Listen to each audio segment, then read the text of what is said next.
Okay, so this is our mighty little 135 PSI porta-cable compressor. It's served me well many years. Now, this valve has broken. I overcranked it and I blew the valve out. So I need to replace this unit in here. It's this piece. It's this guy that's busted. The thing that sucks is when you go to turn this, take this piece off, I'm gonna break it. It hits the housing here. So the new one, the replacement, is 1/2 inch shorter. It'll still bump. So I'm probably gonna need to cut the housing here. I'm gonna cut the end of this off. That way I can take this off, because one of the challenges that you have is, and where's that replacement piece go? Is this is the little kind of stud, little extension that holds that guy on. And if you look, our threads are going the same direction.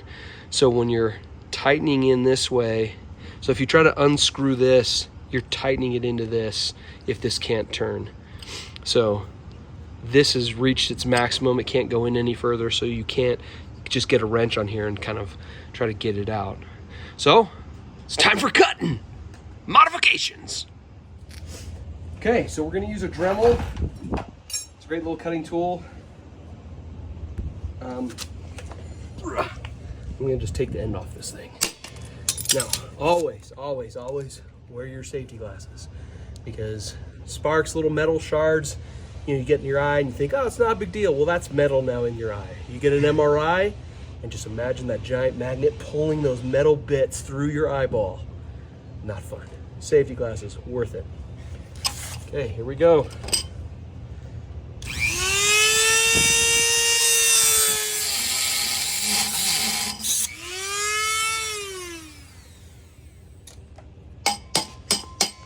Special tool. Ta-da! It's off! So we're gonna take this little guy off too. This is actually, might be usable, so we'll save this. It's good to hold on to parts that aren't broken. That's junk.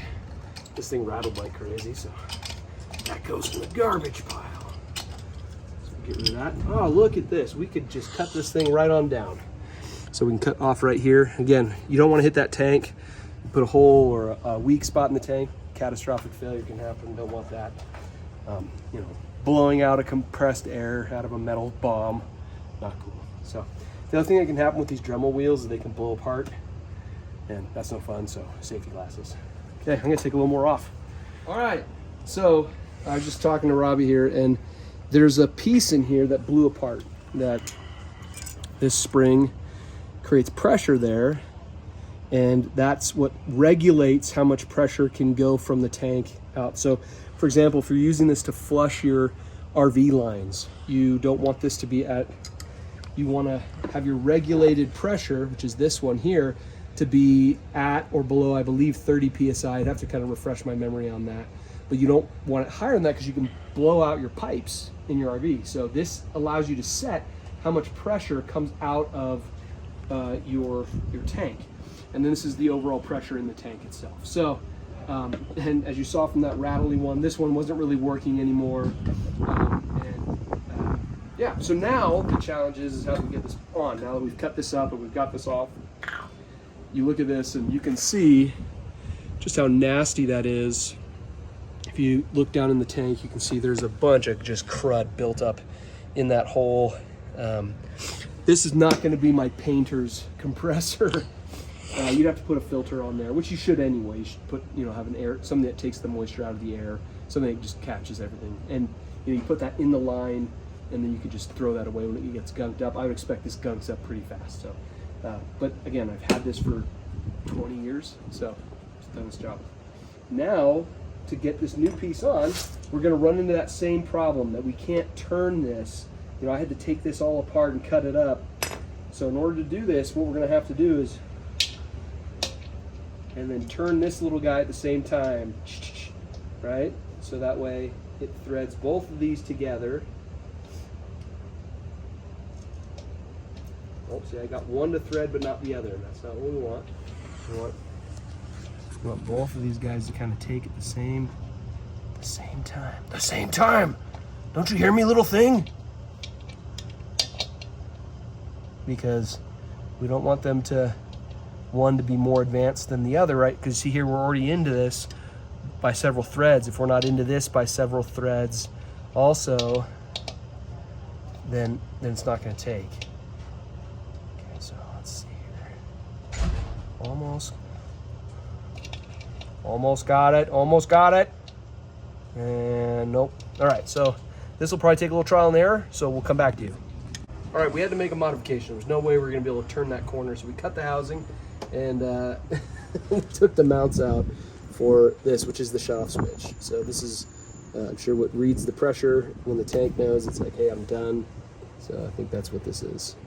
That's all right. It's now kind of out of the way, so we can try. So we threaded this in. We used some vice grips to do that, being careful not to mush our threads, right? It feels good and tight. Let me give it one more. Okay, that's on there. Now, let's do this guy. We'll start as far away from this so we get as much of a rotation as we can before. Oh, look at that! Money. Slight modification. Check!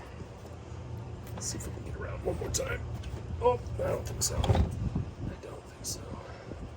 Feels like it needs to. Give it a try. It's got to go all the way.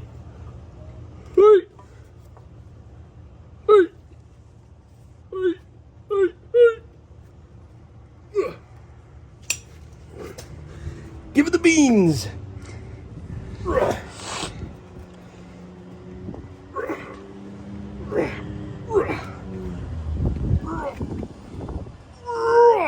Okay. Radical. So now we're going to put this little hose on and we're just going to zip tie that into place because our little compressor here has gotten a little bit hokey, but that's okay. There's bigger ones on the bottom, I think. All right. Looks like the green ones are what we want.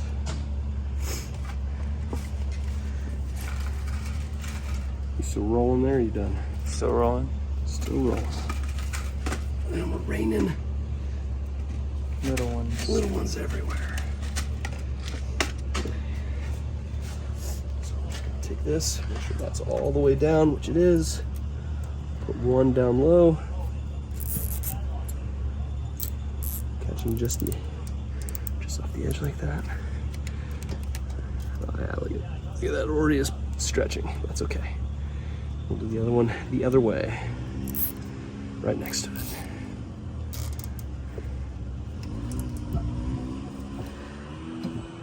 Okay, we'll cut those off. Now, where's this guy?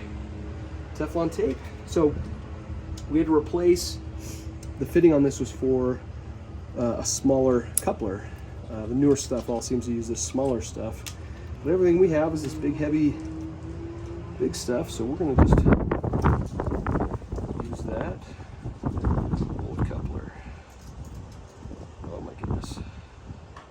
I do know how to use Teflon tape, I promise. So what this does, just like that little orange stuff we saw on the thread of that little bib, this just helps us get a better seal, so we don't have leaking there. We'll just hand tighten this guy on.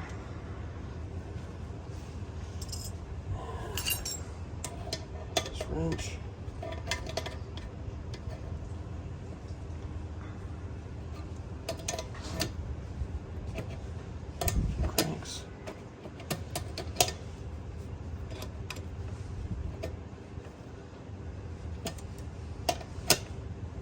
That feels pretty good.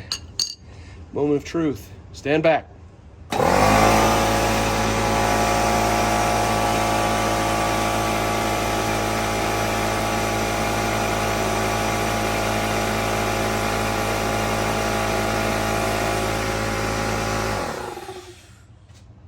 Oh.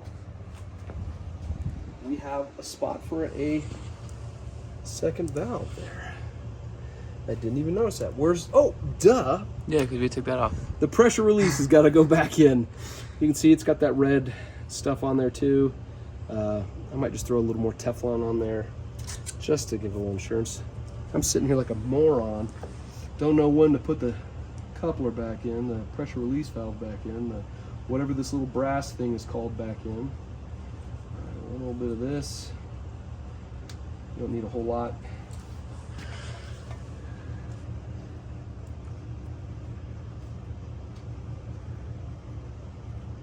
Oh, look at that. I put it on the wrong way, so it just kind of came out with thread, but there's nothing there. Grab this smaller one.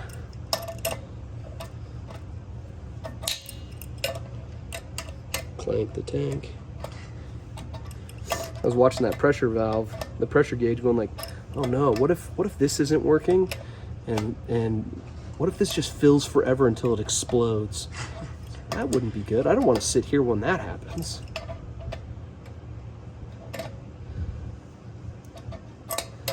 Alright. That's probably good. Okay, here we go.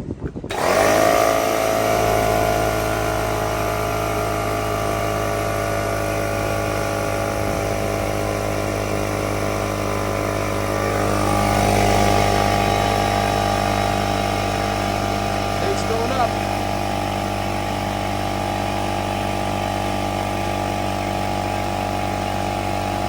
It's working! So now if you're trying to fill like your tires on the car, if the car's 35 PSI, then you only need this to be able to output 35 PSI in order to fill your tires. For our trucks, which run at a much higher PSI, we need to make sure that this is set, regulated to a pressure that you can actually get enough pressure into that tire to do the job. Otherwise, it'll never get you there. So, really important. This piece right here that I broke, without it, this thing sucks and is basically useless. Doesn't work. So, we're up and running.